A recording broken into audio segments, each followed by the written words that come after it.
პრეზიდენტის პასუხები ყველაზე მნიშვნელოვან პოლიტიკურ თემებზე. პარლამენტის თავმჯდომარის მორიგი ბრალდება გიორგი მარგველაშვილის და რუსთავი ორში განვითარებული ამბები. ეს იქნება ის შეკითხვები, რომლითაც მე მასთან ინტერვიუს დავიწყე პერიოდე წუთში.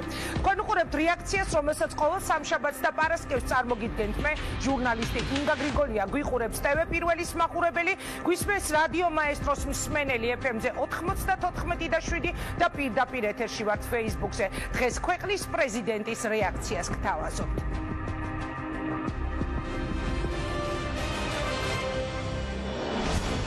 ქვეყანა კრიზისულ რეჟიმშია.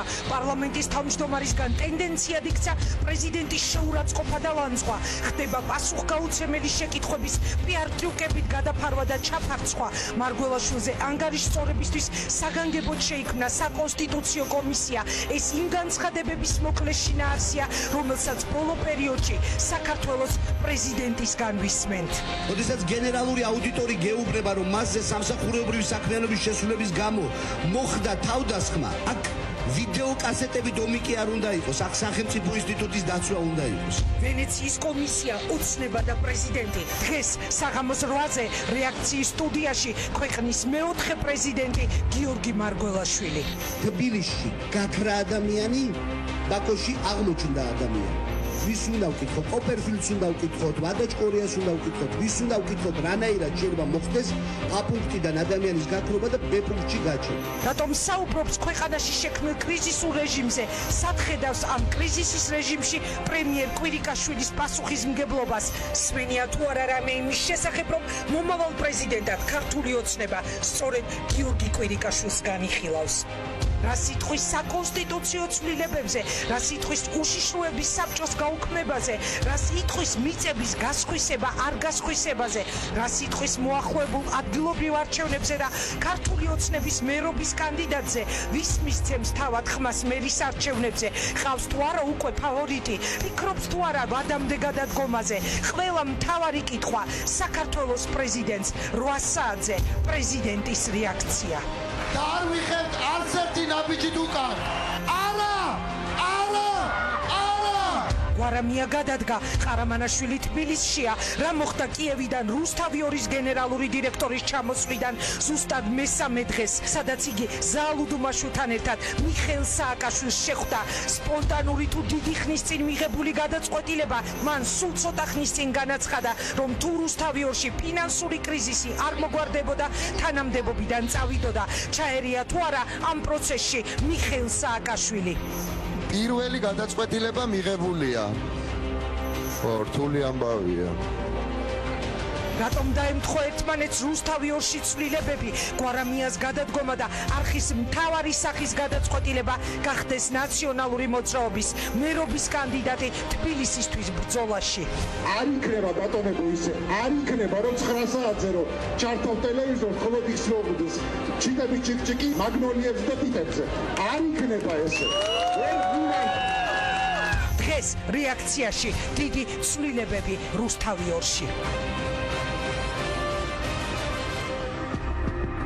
რუსთავი ორის თემებზე და ასევე იმ თემაზე დაიჭირეს თუ არა რეპერები კლიპის გამო, სადაც ისინი პოლიციელებს აშარժებდნენ, ჩვენ ოდნავ მოგვიანებით დღევანდელ რეაქციაში ვისაუბრებთ. ახლა კი ვიწყებ ინტერვიუს საქართველოს მეოთხე პრეზიდენტთან, გიორგი მარგველაშვილი რეაქციის სტუდიაში, მე მას მივესალმები. ძალიან დიდი მადლობა ბატონო პრეზიდენტო, რომ ხართ ჩვენთან ერთად.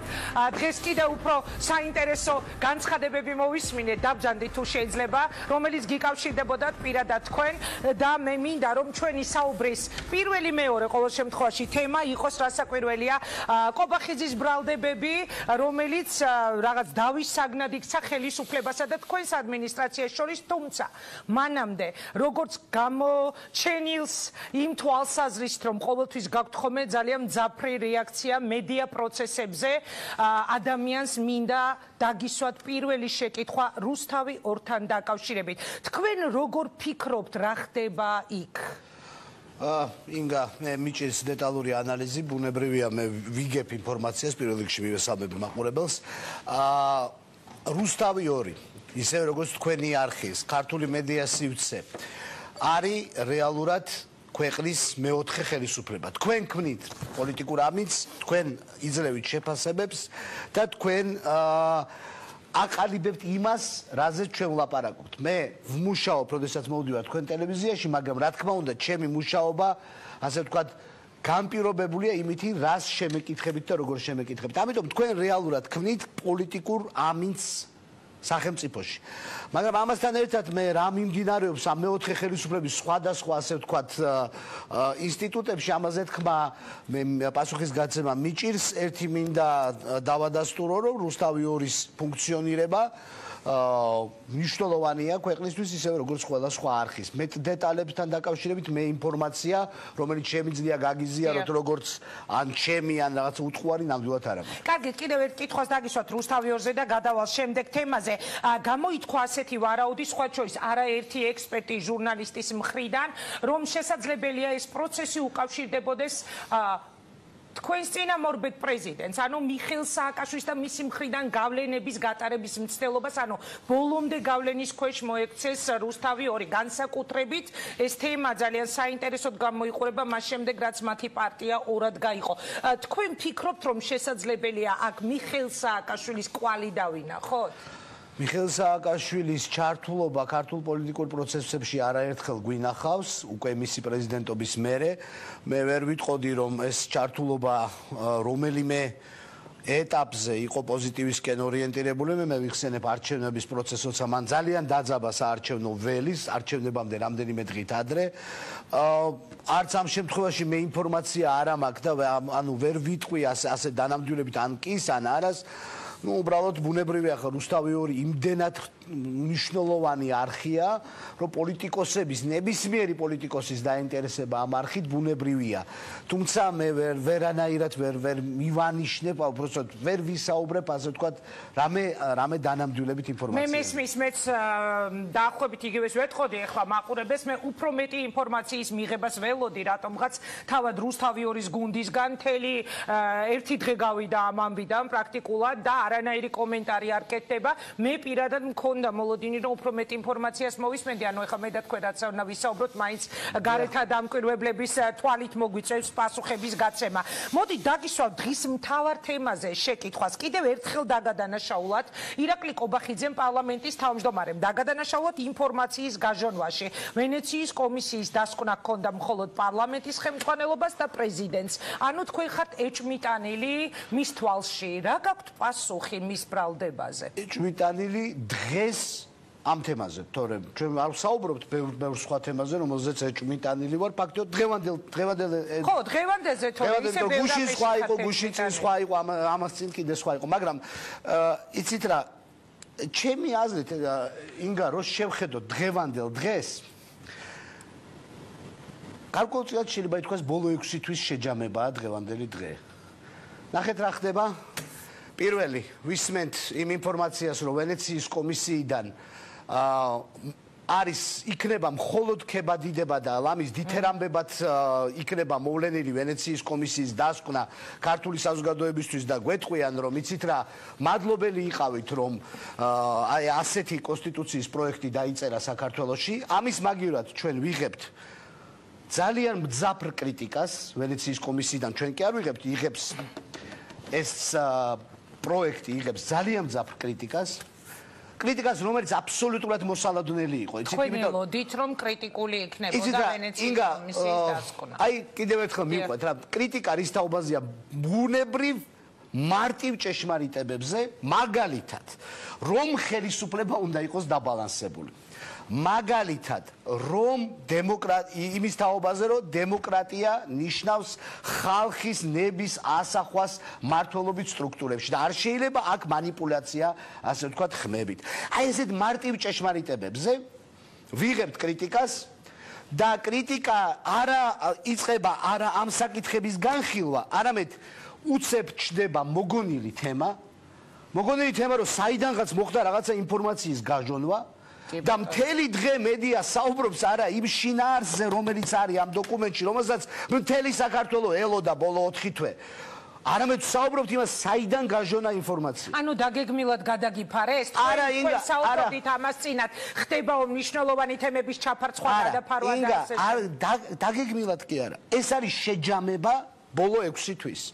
ბოლო 6 თვე ქართული საზოგადოება ცხოვრობს აი ამ პროცესით. აბსოლუტურად თითიდან გამოწვეული მოგონილი პროცესით ერთმანეთთან დაპირისპირების, რაღაცა კონსტიტუციის შექმნის, რაღაცა ბრალდებების და რას ვარკვევდით ბოლო 6 თვე?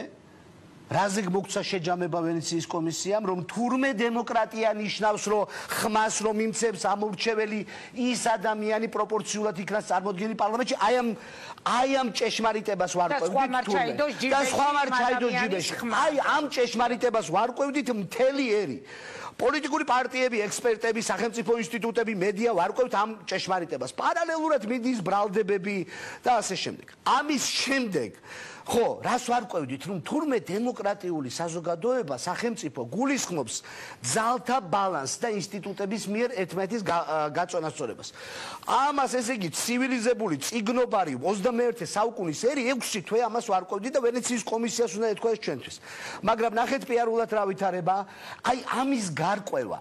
აი როგორც დღეს მოხდა, იმის მაგალითად რომ კონცენტრირებული ყავთ, რა დაწერა ვენეციის კომისიამ, გადავედით რაღაცა შექმნილ, შეთითხნილ რაღაცა კონსპირაციის თეორიაზე, სადაც უშუალოდ ყოველად ასე ვთქვათ, უკვე აღარც გავიმეორებ, რომ აბსოლუტურად მიუღებელი ფორმებით და ისეთი ფორმებით, რომლებსაც ნამდვილად სჭირდება ალბათ ან ახლობლების, ან რაღაცა მეგობრების დარიგება, რომ აი ასე ლაპარაკი ირაკლი კობახიძე სჭირდება მეგობრების და ახლობლებისგან რჩევა დარიგება? არა, საერთოდ ადამიანებს, რომლებიც ასე უხამსად ეურთიერთებიან ერთმანეთს მედიის მეშვეობით, სჭირდება, რომ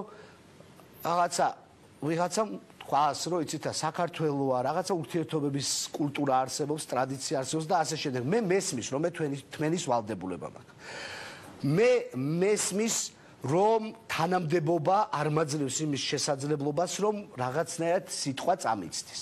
მე მესმის, რომ პატივცემულები არიან პარლამენტის თავმჯდომარე, უმრავლესობის ლიდერები და კომიტეტების თავმჯდომარეები და ასე შემდეგ. მესმის ეს ყველაფერი.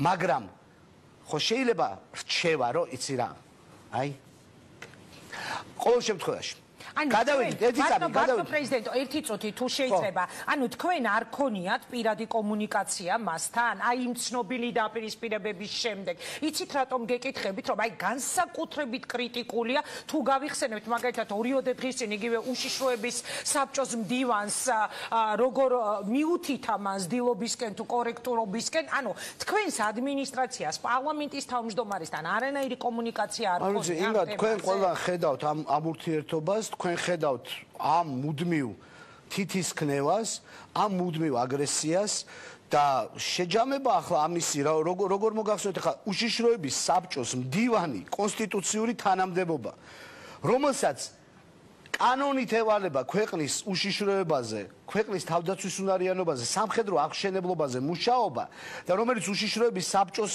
ასე ვთქვათ შემადგენელია.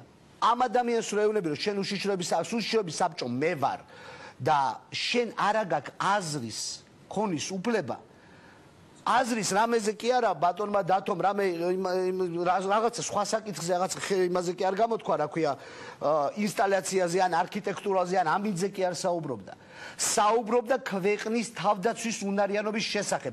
უშიშროების საბჭოს მდივანი.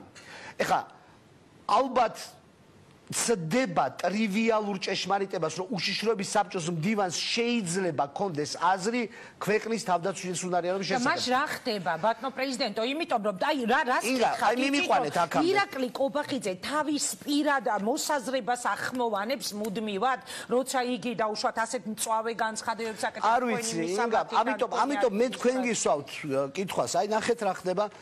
6 თვეა ჩვენ ესე იგი, აი ასეთი ჭეშმარიტებების გარკვევაში ვართ, მაგალითად, აქვს თუ არა უშიშროების საბჭოს მდივანს უფლება კონდეს თავის მოსაზრება თავდაცვის უნარიანობაზე. არის თუ არა პრეზიდენტი მთავარსარდალი. დემოკრატია ნიშნავს თუ არა არჩევნების მიხედვით ხმებს. დაბალანსება არის თუ არა კონსტიტუციის მთავარი პრინციპი. აი ამ ზოგადსაკაცობრიო ჭეშმარიტებებს, აი ესე გულწრფელად ყოველგვარი იმის გარეშე პირდაპირ ეთერებში უმაღლესი თანამდებობის პირები ვარკვევთ ჟურნალისტებთან. პარალელურად ინგა, ხო? მიდის ხო სხვა პროცესები. მოდით გავიხსენოთ 1 წლის წინ რაზე იყო საუბარი. როდესაც იწყებოდა არჩევნები. საუბარი არ იყო იმის თაობაზე, რომ კონსტიტუცია უნდა შეიცვალოს. საუბარი არ იყო იმის თაობაზე, რომ ჩვენ დავიწყებდით ამბანური ჭეშმარიტებების მედიაში გარკვევა. საუბრობდით რაზე? ყველა პოლიტიკური პარტია, მათ შორის ქართული ოცნება. დასაქმებაზე, ბიზნესზე, ეკონომიკის განვითარებაზე, ქვეყნის ინტერესებზე, სამართალდამცავი სტრუქტურების გაზრდაზე, რაც არის, ნუ აი რომ ამოვიღოთ. ამაზე ვსაუბრობდით, ამ აქცენტით ვიყავით და ვცხოვრობდით, რომ შემოდგომაზე, როდესაც შეიცვლება ხელისუფლება, ჩვენ გაგვეხსნება ახალი პერსპექტივა. ახალი პერსპექტივა არა იმ თვალსაზრისით, რომ გადავიმეოროთ ჭეშმარიტებები და აღმოვაჩინოთ ჭეშმარიტებები, არამედ იმ თვალსაზრისით, ან შეურაცხყოფის რაღაცა ახალი ქართულ პოლიტიკაში, ისედაც კაი კულტურა გვაქვს შეურაცხყოფის, მაგრამ ნუ ახალ სიმაღლეებზე ავიყვანოთ, ესე იგი, ერთმანეთის შეურაცხყოფა. ამაზე არ იყო არჩევნები. და არჩევნების შემდეგ იწყება პროცესი. და მთელი ქვეყანა ცხოვრობს საკონსტიტუციო ცვლილებებით, რაღაცა პროცესით, რომ მოდი პრეზიდენტს ჩამოვართვათ ეს უფლება, მოდი ხალხს არ ავარჩევინოთ პრეზიდენტი, მოდი დავხუროთ უშიშროების საბჭო. და ამით ვცხოვრობთ 6 თვეა და იმ საკითხებზე, რაზეც იყო საუბარი. რაც რეალურად ცვლის ჩვენ ყოველდღიურ ყოფას, ხო? დასაქმებაზე მეტი სამუშაო ადგილი. ამ პერიოდში, რა თქმა უნდა, პოზიტივი არის ის, რომ ლარი დასტაბილურდა. და ამას ნამდვილად ხედავთ ყველანი. მაგრამ ამ პერიოდში ინფლაცია რო გაგვექცა, ამაზე ხო არ ვსაუბრობთ. ინფლაციის თემა მაგალითად თემა, რომელიც გასარკვევია. ამაზე არ ვსაუბრობთ, ვკითხულობთ, საიდან მოხდა იმეილის გაჟონვა თუ იმის რა ქვია დღეს მაგალითად ტელეკომპანია იმედზე მე ვუყურებდი თამარ ჩუგოშვილმა ვიცე-სპიკერმა ასეთი კომენტარი გააკეთა, რომ მე მაქვს მეილი, სადაც თომას მარკეტი მიდასტურებს, როგორც კი დასკვნა პარლამენტის თავმჯდომარის გაუგზავნა, ასევე გაუგზავნა საქართველოს პრეზიდენტს. ერთი რამე კი ბატონო, ინგა მოდით, აი დავიწყოთ, არ შეიძლება 6 თვე ჩვენ ცხოვრობდით ამ რეჟიმში. ახლა მოდი დავუბრუნდეთ. გეთანხმებით, ბატონო პრეზიდენტო, ეს საკონსტიტუციო ცვლილებები ხანდახან ხელში აქვს ხალხს ამოსული და შეიძლება სულაც არ აინტერესებდეს. არ მომსულია არავის იმეილი, ინგა და ჩემთვის, ეხლა გაეროს გენდიუნის წერილები არ მოდიოდა ხოლმე ჩემთან და იკარგებოდა ხოლმე გზაში. ასე რომ ეხლა რო გითხრათ რომ მიკვირს, ნამდვილად არ მიკვირს, მაგრამ არ მიმიღია ეს წერილი, მაგრამ ამ მრჩეველი, რომელსაც ჩვენ ვეუბნებოდით, რომ იცით, თქვენი ყოფა გაუმჯობესდება და დღეს ვეუბნებით, რომ იცით რაშია საქმე, უნდა გაზის ტარიფი გაიზარდოს, უნდა ის გაიზარდოს, იცით რაშია საქმე, თქვენი ლარის ინფლაცია პრობლემური არ არის. იცით რაშია საქმე, ცოტა ხნის წინ სოფლიო ბანკმა შეცვალა ჩვენი ისა რა ქვია, ეკონომიკური ზრდის მაჩვენებლები და შეამცირა, ანუ ნაკლები მოლოდინი აქვს. ეს პრობლემა არ არის. აი მოდით გამოვიძიოთ მარგველაშვილმა რომელი იმეილი წაიღო და რომც გამოვიძიოთ. და კიდევ ერთხელ არ მიმიღია ესეთი იმეილი. მე სპეციალურად დღეს შევამოწმე კიდევ ერთხელ, რომ შემთხვევით ხო არ მიმიღია, მაგრამ რომ გამოვიძიოთ, კომიკურები არა ვართ. იცით რა, ჩვენ თუ გაინტერესებთ კი, ცოტა კომიკურები არა, ვენეციის კომისიამ გითხრა რომ ხალხო, გადაშზე, როდესაც ეხლა მე და თქვენ უნდა ვისაუბროთ მაგალითად იმ საკითხებზე, რა დაგვიწუნა ვენეციის კომისიამ. ჩემი ერთი ადამიანის მოსაზრებით ეს სასაცილოა, მაგრამ ფაქტია რომ ამაზე ჩვენ ვსჯელობთ. ფაქტია რომ თქვენ დაგადანაშაულეს ინფორმაციის გაჟონვაში ბუკიკიოს შეშფოთებებზე ვისმენდით ჩვენ დღეს გაკეთებთ განცხადებას. ადგილობრივი შეშფოთება არ არის საკმარისი. ახლა კიდე და ევროსაბჭოს შეშფოთება არ არის საკმარისი იმასთან, იმ საქმესთან დაკავშირებით, რომელიც არის აზერბაიჯანის ჟურნალისტზე. არ არის საკმარისი შეშფოთება სტრასბურგის სასამართლოსი რუსთავიორის საკითხზე. არ არის მთელი შეშფოთებები საკმარისი. ახლა თურმე ბუკიკიო იმეილი გამომიგზავნა და მე ის იმეილი არ ვიცი რა მიქნია. და ამაზე უნდა ვისაუბროთ. კომიკურია ეს ყველაფერი. მოდით გადავდოთ და არ ვისაუბროთ და მითხარით. ერთი თემა არის ფორმა, როგორც ითქმის, მაგრამ მეორე მხრივ 6 თვე ცივილიზებული საზოგადოება რო ადგენს იმას და სჭირდება ვენეციის კომისიიდან დასტური იმის თაობაზე, რომ ხელისუფლება დაბალანსებული უნდა იყოს. ეს არასწორი სიტყვა ვიყარე, კომიკური არა, ტრაგიკომიკული არის იმის მაგივრად რომ ვილაპარაკოთ რეალურ თემებზე, ამაზე რომ საუბრობთ. ეხლა ვენეციის კომისიაზე გადავიდეთ ვენეციის კომისიის დასკვნაში. იმ დასკვნაზე, რომელიც ჩვენ მოვიპოვეთ ჟურნალისტებისგან. თქვენ ხართ ჩემი საყვარელი რესპონდენტი, მაგრამ ეხლა ბოროტად ნუ ისარგებლებთ, რომ პრეზიდენტი ხართ და დამასმევინეთ თუ შეგვიძლია. რა არის ყველაზე მნიშვნელოვანი ამ დასკვნაში? ვიცით რომ არის დაუშვათ გადაუნაწილებელი მანდატების თემაზე სერიოზული რეკომენდაცია. ვიცით რომ არის ბარიერზე. თქვენთვის ყველაზე თვალშისაცემი რა იყო? სულისკვეთება, როდესაც მარტივად გიხსნიან, რომ იცი რა შესაქმე დემოკრატია ნიშნავს ხელისუფლების გადანაწილებას. და ეს თქვენ ახლა მოიტანეთ მთავარი მუხლები, მართალი ბრძანდებით, იმიტომ რომ მართლა მთავარი დისკუსია იყო იმის თაობაზე, რაც თქვენ ბრძანეთ. არჩევის წესზე ეს იყო მთავარი ჩვენი საზოგადოების კონტექსტში, ამას ვიხილავთ. მაგრამ თვითონ სულისკვეთება, რომელიც არაერთ წინადადებაში არის, რომელიც ასეთი აქცენტით არის, რომ იმდენად რამდენადაც თქვენ ჯერ ახალგაზრდა დემოკრატია ხართ და მაგალითად არა გაქვთ ფორმირებული ორპალატიანი პარლამენტი. და დემოკრატიის მაკონტროლებელი და დამასტაბილურებელი სტრუქტურები, რაც გულისხმობს ხელისუფლების გადანაწილებას. რამდენადაც თქვენთან ჯერ კიდევ არ არის გაღმავებული, აქედან გამომდინარე, აი ეს სულისკვეთება, ეს ანაბანა, რომლითაც ბოლო 6 თვე არის ჩვენ საუბრობთ, არის ამ დოკუმენტში დადასტურებული. რა მოლოდინი გაგიჩინა თქვენ აი ამ დასკვნამ, ანუ წაიღებს უკან სახელისუფლებო გუნდი საკუთარ გადაწყვეტილებას საკონსტიტუციო ცვლილებების აი იმ დეტალებზე მაქვს მართლა მე ძალიან მომწოხარ და მიყვარხარ როგორც ჟურნალისტი, მაგრამ ნუ მისვავთ ეხლა მართლა ისეთ კითხვას. მე რა ვიცი, დღეს ვენეციის კომისია დასკვნა ჩამოვიდა და ბრალდება დამდეს რომ მე გამივცელებია და ეხლა რამე ლოგიკური დასკვნა ჩემგან წარმოგიდგენიათ, ეხლა რას გააკეთებს სახელისუფლებო გუნდი, რა გითხრათ, არ ვიცი. მე ერთი კითხვა მინდა დაგისვათ. ის თემებია, ინგა, რომლის თაობაზეც კიდევ ერთხელ ჩვენ რო არ ვამბობდეთ, პირველი კურსის სახელმძღვანელოში წერია. და ნუ რა ვიცი, არ ვიცი რას გააკეთე. მაგრამ ანუ მოლოდინი რა გაქვთ ხო? მე ეს კითხეთ. მე როგორ ფიქრობთ უკან წაიღებს თუ არა? მოლოდინი რა გაქვთ თქვენ? წესით რა უნდა მოხდეს? წესით უნდა გაითვალისწინოს, არის ეს ის ხელისუფლება, რომელიც გაითვალისწინებს ამ რეკომენდაციებს თუ არა? ინგა, კიდევ ერთხელ ძალიან რთული კითხვაა, ვერ გპასუხობთ, იმიტომ რომ ეს არ არის რაღაცა ჭეშმარიტებები, რომლებიც ვენეციის კომისიამ დღეს აღმოაჩინა. ეს არის ის ჭეშმარიტებები, რომლისთვისაც კაცობრიობა, რომლის თაობაზეც წერდა საუკუნეების განმავლობაში დიდი პოლიტიკური ლიდერები ეწირებოდნენ ამ ჭეშმარიტებებს და ეხლა ხო არ აღმოუჩენი არც ვენეციას, არც ჩვენ. ეს ხო ყველა მანამდეც იცოდა. და შესაბამისად, რადგან 6 თვეა ჩვენ ამ ჭეშმარიტებებს კითხვის ნიშნის ქვეშ ვაყენებთ, მე ვერ გეტყვით ეხლა უკვე ვენეციის კომისიის მიერ ნათქვამს თუ გავიგონებთ, იმიტომ რომ ჰობსის ვერ გავიგეთ, ლოკის ვერ გავიგეთ, სხვა კლასიკოსების ვერ გავიგეთ და ხა ბუკიკიოსი არ ვიცი რატო შეიძლება გავიგოთ. რთული კითხვაა, მე ვერ გეტყვით. კარგით, მოდით ორი საკითხი არის, რომელზეც მე მაინტერესებს, რას ფიქრობს ქვეყნის პრეზიდენტი. მაგალითად, დღეს 9 საათზე იყო ძალიან სერიოზული აქცია, ყოველ შემთხვევაში ასე ანონსდებოდა, მიწის გასხვისება არ გასხვისებასთან დაკავშირებით. საინტერესოა თქვენ რას ფიქრობთ? აი კონსტიტუციაში რა ჩაიწერება, როგორ ამაზეც მოვისმინეთ უკანასკნელი რა არ ვიცი, მე რამდენი დღეა ამას ვიხილავთ. თქვენი პირადი პოზიცია როგორია ამ თემაზე? ინგა, იცით რა შესაძლოა მიწის გასხვისებასთან დაკავშირებით მე აქამდეც მithქვევს, ახლა შემიძლია გავიმეორო.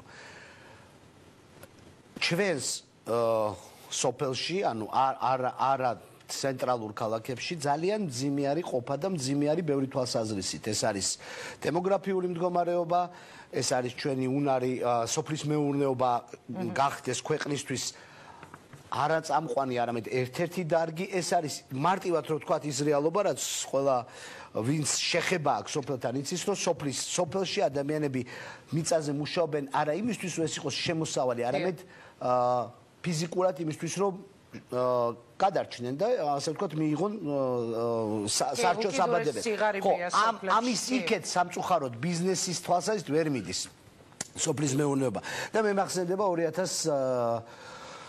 2013 წელი რა დიდი შემართებით დავიწყეთ ჩვენ მაშინ დათო იყო კირვალიძე ძალიან აქტიური მინისტრი და როგორი დიდი შემართებით დავიწყეთ სოფლის მეურნეობის რეფორმა და ძალიან ბევრ საკითხზე მქონდა ძალიან ესეთი დიდი ენთუზიაზმი და იმედი და აღფრთოვანება მაშინ და მეგონა რომ ამას გავაკეთებდით, მაგრამ სოფელი იყო ერთ-ერთი მთავარი. მაშინ ემოციურადაც მახსოვს რომ დავდიოდით, მივდიოდით სოფელში და ხედავდით რომ რანაირად იქოქებოდა ეს ყველაფერი, მაშინ მახსოვს რომ ძალიან დიდი იმედი მქონდა. რატომ? იმიტომ რომ ჩვენი საზოგადოების 50% ცხოვრობს სოფლად.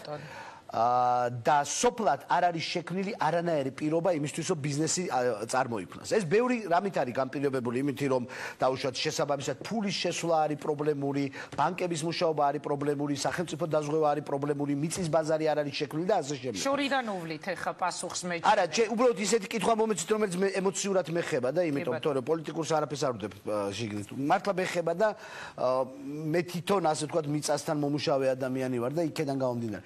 ისე ძირითადად მართლა სუდუშეთში ცხოვრობთ, როგორც სუდუშეთში ხართ, ანუ თბილისში არ ხართ, ხო? ნუ თბილისში თუ ვარ, ჩემებთან მთაწმინდაზე ხარ. მაგრამ ძირითადად ცხოვრობ დუშეთში. ხო, სუდუშეთში. კარგი, გადავიდეთ. ხო და აქედან გამომდინარე, სხვა შორის მინდა ვთქვა, რომ ჩვენ დუშერებს ძალიან არ მოგწონს, რომ არ აცხადებენ არც ერთ სატელევიზიო არხი ჩვენს ამინდის პროგნოზს.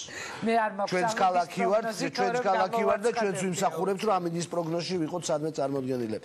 ხო და აქედან გამომდინარე, ამ თემისგან გაკეთება რაღაცა ურაპატრიოტული პროცესის გასაგებია რომ პოლიტიკურად მომგებიანი, მაგრამ მე მაინტერესებს ჯერ ხედვა სოფლის გაძლიერების, ჯერ ხედვა რანაირად მოვიხმაროთ ეს მიწა, ჯერ ხედვა რანაირად გახდეს ეს მიწა რეალურად ჩვენი ეკონომიკისთვის და ჩვენი მოსახლეობისთვის მნიშვნელოვანი და მე უკვე აი ეს განცხადებები მის თაობაზე რომ მიწა არ გაიყიდება. ეხლა მიწა არ გაიყიდება დაახლოებით ისე ჟღერს როგორც იყიდება საქართველო. და რა თქმა უნდა, ეხლა თუ იყიდება საქართველო, ბუნებრივია, მეც არ მოვაწერ ხელს საქართველოს გაყიდვაზე, მაგრამ მიწის არ გაყიდვა კი არ არის მნიშვნელოვანი. მნიშვნელოვანია შენ ამ მიწას როგორ მომცე მე შესაძლებლობას და როგორ ამათვისებინე. აი ეხლა თქვენი ეს ამასთან გამომდინარე უნდა დაიწყოს. მიწა იყიდება უცხოელებზე არ ნიშნავს თქვენთვის რომ იყიდება საქართველო, ხო? ანუ არ მე ვამბობ რომ ჯერ მაჩვენე რაღაცა სქემა, რომელშიც უცხოელსაც დააინტერესებს, ქართულსაც დააინტერესებს, ბანკს დააინტერესებს, რომ რეგიონში ფული წაიღოს და ის პატარა 1000 კვადრატიანი მიწის ნაგლეჯებისგან რაღაც ჯერ ეს მაჩვენე და მე თუ ამაში ჯდება რომ ან სასაზღვრო ზოლი არ გავასხვისოთ, ან მთლიანად მიწა არ გავასხვისოთ, ან უზურპრუქტით ეს უკვე ამას უნდა მოყვებოდეს.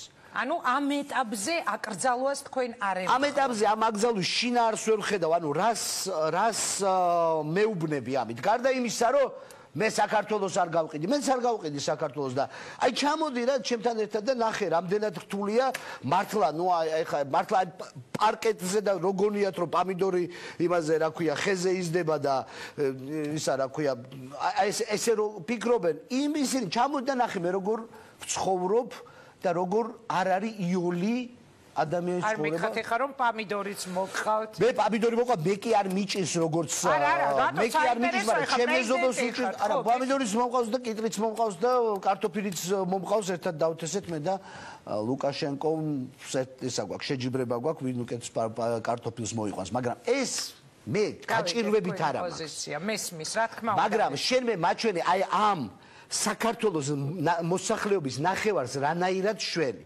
და მე დალიე საქართველოს სადღეგრძელო და მე თქვი ჩურჩულით იყიდება საქართველო და მეც წამოყვები ამ ემოციებში. მაშ რა იყო კვირიკაშვილის განცხადება? აი თქვენ როგორ ახსნით? არ ვიცი, კვირიკაშვილმა რა განცხადება. ანუ აი ამ აკრძალვასთან დაკავშირებით პრაქტიკულად მათ გაითვალისწინეს იმ ადამიანების საზოგადოების იმ ნაწილის აზრი, ვინც აპროტესტებდა სწორედ იმას და ფიქრობდა რომ მიწის გაყიდვა ნიშნავს იყიდება საქართველოს. ანუ დაახლოებით თუ მიწის გაყიდვა ნიშნავს იყიდება საქართველო, რა თქმა უნდა მე არ მინდა რომ მიწა გაიყიდოს, მაგრამ მე ჯერ მაინტერესებს რა ხედვა არის სოფლის მეურნეობასთან მიმართებაში და მე უკვე სადღეგრძელო. კი ბატონო, კიდევ ერთი თემა მინდა რომ გამოვიტანოთ ჩვენ საუბარში, ისევ კონსტიტუციაში ვენეციის კომისიის დასკვნის კვალდაკვალ. ერთსქესიანთა პარტნიორობა არ უნდა აიკრძალოს, ესე თქვა იმ ჩანაწერის პასუხად, სადაც განმარტებულია ოჯახი როგორც ხალის და მამაკაცის კავშირი. ეხლა მე მაინტერესებს თქვენი მოსაზრება ამ თემაზე. ანუ ჩაიწეროთ დროს კონსტიტუციაში რომ ოჯახი როგორც ქალის და მამაკაცის კავშირი რა სიტყვით იგივე სიტყვით კონსტიტუციაში სამწუხაროდ გახდა რამდენიმე კარგი სადღეგრძელოს შემცველი. ერთი არის გაუმარჯოს ნამდვილ ქართულ ოჯახს. გაუმარჯოს, ჩავწეროთ. მეორე არის არ გავყიდოთ ქართველებო საქართველოს. არ გავყიდოთ, ჩავწეროთ. მესამე არის მოდი ჩვენს გზმებს გაუმარჯოთ ნატოში და ევროკავშირში. გაუმარჯოს, მოდი ეგეც ჩავწეროთ. დედმამიშვილებიც რომ მიგვეყოლებინა, მე ვფიქრობ რაღაცნაირად დაბალანსდებოდა ეს ყველაფერი. ეხლა ეს თემა იყო ჩემთან მიმართებაში რეფერენდუმის დანიშვნის მოთხოვნით და მე მაშინ მარტივად თქვი, რომ ეს თემა დარეგულირებულია სამოქალაქო კოდექსით. რითი არის შეუსაბამო სამოქალაქო კოდექსი? რითი არ ყოფნის სამოქალაქო კოდექსი? რატო გინდა ეს აიტანო კონსტიტუციამდე? მაშინ იყო ერთ-ერთი მოტივაცია იყო, რომ არჩევნები უნდა ჩატარებულიყო ამ დისკუსიის რეჟიმში. ну დღეს გავიგეთ ახლა დავუშვათ იგივე სადღეგრძელო ისევე როგორც ნატოზე არის სადღეგრძელო რომ გაუმარჯოს ნატოს ისევე არის გაუმარჯოს ქართულ ოჯახს ანუ პოპულისტობს ჩვენი ხელისუფლება ყველა ხელისუფლებას აქვს უფლება პოპულიზმის და პოპულიზმი სიმართლე გითხრათ მე მაინც და მაინც არ მაღიზიანებს იმიტომ რომ არც ერთი ახლა ეს ჩანაწერი კატასტროფული არ არის და რამე სერიოზულ პრობლემას არ ქმნის. არც მიწა არანაირ პრობლემას, მაგალითად ინვესტიციების შემოსვლის თვალსაზრისით, ეკონომიკურად წელში გამართვის თვალსაზრისით. მიწასთან დაკავშირებით გითხარით, თუ ხედვა არის? ხო. ამ ჩანაწერშიც და ამ ჩანაწერის გარეშეც, თუ ხედვა არის და ფული არის ამ ჩანაწერში და ამის გარეშეც შეიძლება რაღაცის გაკეთებას. ამიტომ მე დღეს ვერ გეტყვით ეს ჩანაწერი რამეს ბლოკავს თუ არ ბლოკავს, იმიტომ რომ ხედვა არ არის, რომელიც ამას გააძლიერებდა, მაგრამ ნუ გავყიდით საქართველოს გაუმარჯოს ქართულ ოჯახს და გაუმარჯოს ნატოს სამივე კარგი სადღეგრძელოა და ეწეროს რაღაცა უცნაურ რაღაც პარალელს ავლებთ აბა რა არის ნუ გავყიდით საქართველოს ინგა მომისმინეთ უკაცრავად გაუმარჯოს ოჯახს და გაუმარჯოს ნატოს აი ნატოს ამ კონტექსტში ჩასმა რა იმიტომ რომ ასეთივე ლოგიკით ეხა ინგა დაიწერა კონსტიტუცია რომელშიც ამოიღეს კონსტიტუციური ორგანო, რომლის განსაზღვრებაშიც ასე ეწერა, რომ ის არის ქვეყნის თავდაცვის უნარიანობაზე მომუშავე კონსტიტუციური ორგანო. ასეთი რანგის სტრუქტურა არც სამინისტრო, არც კომიტეტია, იმიტომ რომ აქ იყო პრეზიდენტი და მთავარსარდალი, პრემიერ-მინისტრი, პარლამენტის თავმჯდომარე, შესაბამისი სამსახურების თავმჯდომარეები ერთად იკრიბებოდნენ უმნიშვნელოვანეს საკითხებზე სასაუბროდ. აი ეს ორგანო გაუქმდა რომლის ვალდებულებაც იყო ერთიანი პოლიტიკური და აქ არ იყო მარტო თავდაცვის უნარიანობა აქ როგორი საგარეო შეფუთვა აქ ამას და ასე ეს ორგანო წყნარად მშვიდად გაქრა საქართველოს კონსტიტუციიდან მთავარსარდალი გაქრა საქართველოს კონსტიტუციიდან და დაიწერა რომ ჩვენ ესე იგი აუცილებლად გაუმარჯოს ნატოს ეხლა როგორ აღვიქვამენ კომიკურებად არა ინგა ჩაიწერა არა მე არასწორად სიტყვა თქვი დასაწყისში კი არ მე კომიკურება მე ტრაგიკომიკულება იმიტომ რომ როდესაც შენ ამოიღებ თავდაცვის თავარ ორგანოს რომელმაც უნდა უზრუნველყოს ომისთვის მზადება ომში მოქმედება და ასე შემდეგ და იმის მაგივრად ჩაწერო რა კარგი არის ნატო ну არ ვიცი პოლიტიკაში ხშირად არის ხოლმე რომ რეალურად საქმე მთავარი სტრუქტურა რომელმაც უნდა იმუშაოს ყოველდღე ეს სტრუქტურა გავაქრეთ და ჩავწერეთ ლოზუნგი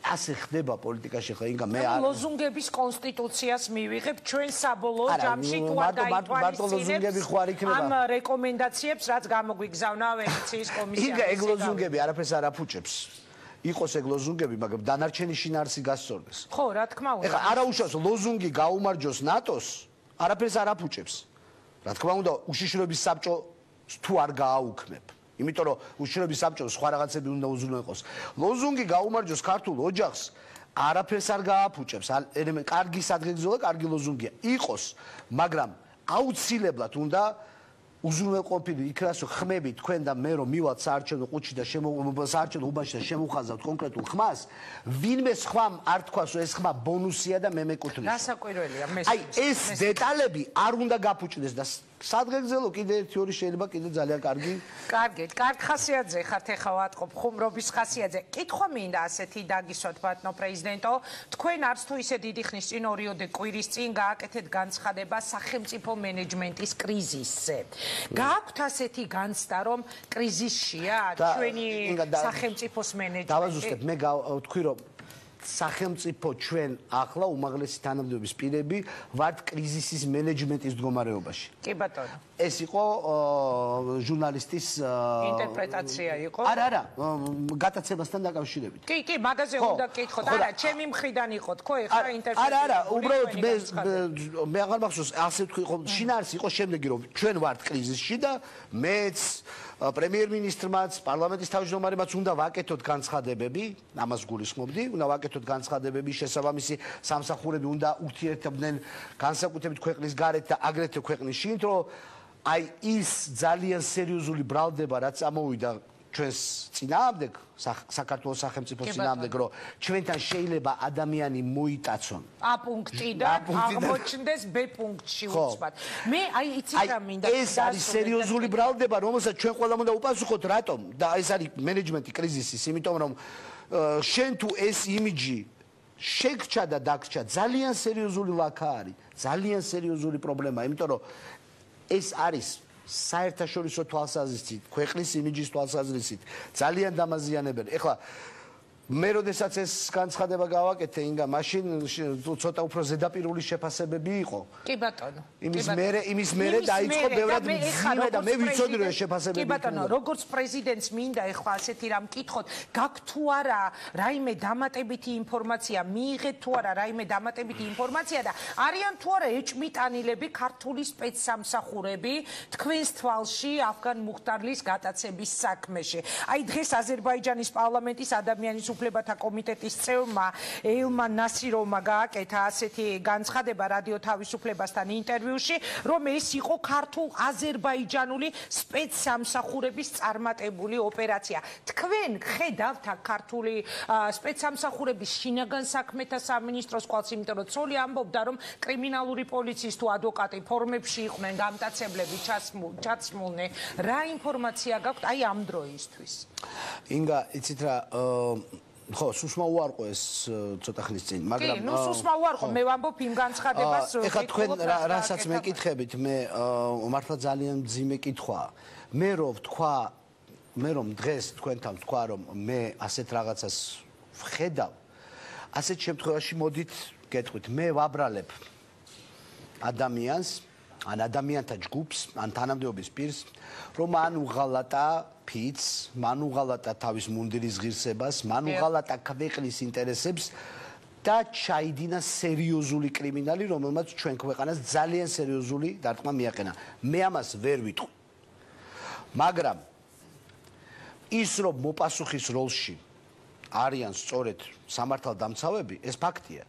ეს ადამიანი როგორ მართლა გაქრა, მე კი ვიხუმრე რომ ის ვკითხო მეთქი კოპერფილს თუ ვადაჭკორიას, მაგრამ რეალურად სერიოზულად ამაზე ხო ვერ მოუკითხავთ არა გარემოს დაცვის სამინისტროს. შინაგან საქმეთა მინისტრს მე დეტალებში არ შევალ, ინგა, მაგრამ გეტყვით რომ ის განცხადება რომელიც მე გავაკეთე, იმიტომ რომ პასუხები არ გქონდათ. იმიტომ რომ ჩვენ ყველამ როგორც ქვეყანამ უნდა გავცეთ პასუხი ამ კითხვას. და კიდევ ერთხელ ძალიან მძიმე ბრალდება იქნებოდა ჩემგან რომ ვინმეს დავადო ხელი. მართლა მძიმეა, იმიტომ რომ მე არ ვიცი ვინ მონაწილეობდა, ვინ არ მონაწილეობდა, იაზრებდა თუ არა რა გააკეთა, მაგრამ ეს არ არის მარტო კონკრეტული ადამიანის წინააღმდეგ და ადამიანის უფლებების დარღვევა კონკრეტული ადამიანის წინააღმდეგ, მათ შორის ჟურნალისტის წინააღმდეგ გადადგმული ნაბიჯი. ეს არის ქვეყნის იმიჯის წინააღმდეგ გადადგმული ძალიან სერიოზული ნაბიჯი. ნამდვილად ვერ გეტყვით, რომ დღეს შემიძლია ვინმეს ხელი დავადო. მაგრამ ის პასუხისმგებლობის საკითხს ხედავთ ვინმეს. ბუნებრივია, პასუხის მდგომარეობაში არის დღეს მთელი სამართალდამცავი ბლოკი, ხო? იმიტომ რომ ადამიანის კიდევ ერთხელ A პუნქტიდან B პუნქტში მოხვედრა იქნებოდა ეს მოტაცებით, იქნებოდა ეს ვიღაცის თანამონაწილეობით, იქნებოდა ეს ნებისმიერი ფორმით, ამაზე სუვერენიტეტი მაგას ნიშნავს. ჩვენ ვართ პასუხისგებელი, ქართველები, საქართველოს სახელმწიფო იმასთან დაკავშირებით, რაც ხდება ამ სახელმწიფოში. თუ მოხდა რაღაცა სხვა, ამაზეც ჩვენ ვართ პასუხისმგებელი. რა თქმა უნდა, რა ხდება ჩვენ სახელმწიფოში? აი წეგან თქვენ ახსენეთ ადამიანის უფლებები. გუშინ მქონდა ასეთი ინფორმაცია, გავრცელდა, რომ მაგალითად ერთ-ერთი დაკავებული არ აქვს მნიშვნელობა, ვიღაც იქს პიროვნება, რა მნიშვნელობა აქვს სახელებს და გვარებს, ამბობს, რომ პოლიციამ დააპატიმრა, მძიმედ მდგომარეობაშია ცემე საწამეს გაუპატიურებით ემუქრებოდნენ. დღეს თქვენი სტუმრობის შემდეგ ჩვენი მეორე ბლოკი დაეთმობა ასეთ თემას, დაუშვათ დააპატიმრეს თუ არა, ჩაუდეს თუ არა ნარკოტიკები ახალგაზრდა რეპერებს, რომლებიც აშარჟებდნენ პოლიციას საკუთარ კლიპში და ასე შემდეგ. ადამიანის უფლებები ამ ქვეყანაში დღეს როგორ გამოიყურება უფლებების დაცულობა, ხარისხი? პოლიტიკურ ჭრილში გამოიყურება კარგად, იმიტომ რომ ყველა პოლიტიკოს დაფიქსირებული აქვს ამ ღირებულებების მნიშვნელობა. მაგრამ მე სახალხო დამცველი არის ჩემთვის ის ვალიდური წყარო, რომლის განცხადებებიც განსაკუთრებით ბოლო დროს ძალიან ყურადსაღებია. და განსაკუთრებით ბოლო დროს თქვენი არ იყოს ისიც ვეღარ აიტანა სახელმწიფო გუნდმა და ბოლო პერიოდში ვხედავთ მუდმივ თავდასხმებს უჩანანუაშვეზე ობიექტურობისთვის უნდა ვთქვათ. და სახალხო დამცველის პოზიციაში არის ძალიან შემაშფოთებელი საკითხები. მაგრამ მოდით დავუბრუნდეთ კიდევ იმას, რაზეც დავიწყეთ საუბარი. ინგა, ნებისმიერ ქვეყანაში სამართალდამცავი სტრუქტურები არის განსაკუთრებული კონტროლის ქვეშ, რატომ? იმიტომ რომ თავისთავად მათ მიცემული აქვთ ძალიან ძლიერი მანდატი ყველა ქვეყანაში. მათ გააჩნიათ უფლებები, მათ შეუძლიათ შეზღუდონ ვიღაცა ადამიანის უფლება, დააპატიმრონ, მათ აქვთ იარაღი ლეგიტიმურად და დიდი უფლებები გააჩნიათ. ამიტომ ყოველთვის კონტროლის ქვეშ არიან. არა იმიტომ რომ მაგალითად ქართველები უფრო არადისციპლინირებული არიან ვიდრე გერმანელები ან ამერიკელები. ყველგან ხდება ნებისმიერ დემოკრატიულ სახელმწიფოში ხდება ხოლმე პოლიციის ძალის გადამეტება და რეაქცია არის ყოველთვის ძალიან გაფაციცებული და იმიტომ რომ ჩვენ ყოველთვის უნდა მაღალი დონე კონდეს ნდობის სამართალთან, მაგრამ ამავე დროს ეს ნდობა გამომდინარეობს ისე კი არა უბრალოდ გამომდინარეობს იმ მაღალი კონტროლიდან, რომელსაც პოლიტიკოსები და შესაბამის სტრუქტურები და სამოქალაქო საზოგადოება ახორციელებს. ინგა ერთი წამით მოდით ისევ დავუბრუნდეთ, საიდანაც დავიწყეთ საუბარი. რითი ცხოვრობს ეს ქვეყანა ბოლო 6 თვეა? საიდან ვის მიუვიდა იმეილი, ვინ წაიღო თუ არა იმეილი, პრეზიდენტს არ ესმის კონსტიტუცია, პრეზიდენტი არის დესტრუქციული, აი ამით ცხოვრობს ოპოზიციასთან გარიგებული ბოლო 4 წელიწადია, რაც მე პრეზიდენტი გავხდი, ნაციონალურ მოძრაობასთან გარიგებაში მდებენ ბრალს ის ხალხი, ვინც ნაციონალურ მოძრაობაში ან მუშაობდნენ, ან არ ვიცი მომავალში აპირებენ მუშაობას. აი ამ ფონზე თქვენ ხო ბუნებრივად ხედავთ, რომ კონტროლის შესუსტდება. როდესაც არის ხოლმე საუბარი, რა მოხდა კონკრეტულად? პირველი არის ხოლმე მაღალი თანამდებობის ან რომელიმე მაღალი რანგის დეპუტატის განცხადება. ეს ადამიანები, სამართალდამცავები უდანაშაულო არიან. ისინი ამას არ იკადრებდნენ. გამოძიების დაწყებამდე, სანამ გამოძიება იქნებოდა დაწყებული, სამართალდამცავები არ იქნებიან ამაში ჩართულები. ანუ ის კონტექსტი, სადაც უნდა იყოს კონტროლი და მაღალი ხარისხის კონტროლი. აპრიორი ნდობა, აპრიორი არის ნდობა, არის ნდობა და ცოტა ესეთი აღტაცებული დამოკიდებულება იმ ხალხის მიმართ, რომელთაც მე ვიცი, რომ ათასობით ძალიან პატრიოტსანი ადამიანი მუშაობს. მაგრამ იმ 1000-ში ერთი რო არ გაერიოს, შენ ძალიან ყურადღებით უნდა იყო დამოკიდებული. ძალიან ბევრ ადამიანს დღეს პოლიტიკაში უბრალოდ არ მაშინ ტელევიზორს არ უყურებდა ნაციონალების დროს, ან არ იყო ჩართული პოლიტიკურ პროცესებში. ან საერთოდ არ იცოდა, რომ საქართველოში რაღაცა სირთულეებია, მაგრამ ინგა გახსოვთ აღტაცებული ნაციონალური მოძრაობა, რომ ვანო მერაბიშვილი ხერხემალი არის. კი, როგორ არა, ვანო მერაბიშვილი არის ამ ხელისუფლების ხერხემალი და აი აღტაცება. და დაკავებულია დღეს ხერხემალი, ხო? იმ ბრალდებებით ელოდება მღებრიშვილსაც არა, მე არ ვამბობ რომ ვინმეს ელოდება, მაგრამ რო არ გაგიკავდეს ხერხემალი, უნდა ობიექტურად უყურებდეს საკუთარ თავს. და ეს მდგომარეობს იმაში, რომ როდესაც საზოგადოება რაღაცა მინიშნებას აკეთებს, არ არის საჭირო ეს თავგამოდებული დაცვა. საჭირო არის ისეთი პასუხის გაცემა, რომელიც ყველას დაგვარწმუნებს და მე ინგა, როდესაც ვიყავი ოპოზიციაში და მართლა ყველაფერს ცდილობდი რომ გამომეძებნა მინუსი არა თქვენ ეხაც ოპოზიციაში ხართ მე მგონი უბრალოდ სხვაობა ისაა რომ ეხა პრეზიდენტი ხართ და სხვაობა ისაა რომ ეხა ვერ ვსაუბრობ ისე რომ ბოლომდე არ შლით კარტელს ასე მე ობიექტურად ვიტყვი რომ ძალიან ვცდილობდი რომ დამენახა სააკაშვილის ხელისუფლებაში პრობლემები ხო და გამებუქებინა კიდევაც რატო ვერაზოს რატო ვაბუქებდი მართლა მე მეგონა რომ არ აბუქებდით და იმას საუბრობთ არა კი არ ვაბუქებდი მე თვითონ წავედ განვიცდიდი ამას ყველაფერს ხო მაგრამ რატო არაზოს არ გამოდიოდა მაგალითად პატრულზე თემის გაბუქება რა იმიტომ რომ საზოგადოება ენდობოდა პატრულს დღეს ჯერ კიდე ჩემი აზრით არ ინდობა შენარჩუნი მაგრამ ეს ნდობა უნდა გავაღმაოთ რატო არ გამოგვდიოდა ოპოზიციონერების პატრულის კრიტიკა ხო ყველაფერს ვაკრიტიკებდით ხო იმიტომ რომ იყო საზოგადოების ნდობა და ვანო მერაბიშვილს რომელსაც მთელი უმრავლესობა მაშინ ეძახდა რომ ის არის ხერხემალი მისი კრიტიკა ადვილი იყო მაშინ იმიტომ არ ენდობოდა საზოგადოება მას კარგით მოდით რეკლამა უნდა გამოვაცხადო ეთერში რეკლამის შემდეგ მინდა შეკითხვები დაგისვათ მოახლოებულ ადგილობრივ თვითმმართველობის არჩევნებთან დაკავშირებით მაინტერესებს ყავთ თუ არა თქვენი ფავორიტი და მაინტერესებს თქვენი შეფასება რეკლამის შემდეგ ასევე ერთ ძალიან საინტერესო საქმეზე ეს არის ციანიდის საქმე თქვენ ამ სკანდალის პირველივე დღეებში გქონდათ პატრიარქთან კომუნიკაცია და დღეს როგორ უყურებთ ამ დახურულ სასამართლო სხდომას სხვა შორის მაყურებელს ვეთქვი პატარა ისეთი დეტალია თუმცა საინტერესო დღეს არის სწორედ დაბადების დღე დეკანოს გიორგი მამალაძის და ის 33 წლის გახდა დღეს მის სასამართლო პროცესი იყო მე პრეზიდენტს ამ თემაზე აუცილებლად დაუსვავ კითხვას რეკლამა მალე გაივლის დაგვევადით